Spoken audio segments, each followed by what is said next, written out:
Hi guys, in this video I'm going to be showing you how you can add HTML code to your Wix website. This is very quick and easy guys. All you have to do, you just want to click my site in the top left and then click go to my site so that you can select which website you want to add an HTML code to. For example, I'm going to select this website, click on select and edit.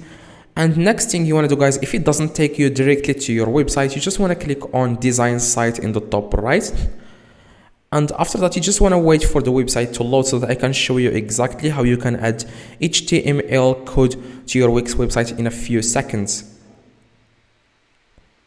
Now, next thing you want to do, guys, you want to click on this plus button in the top left. This plus, it says add element, click on it.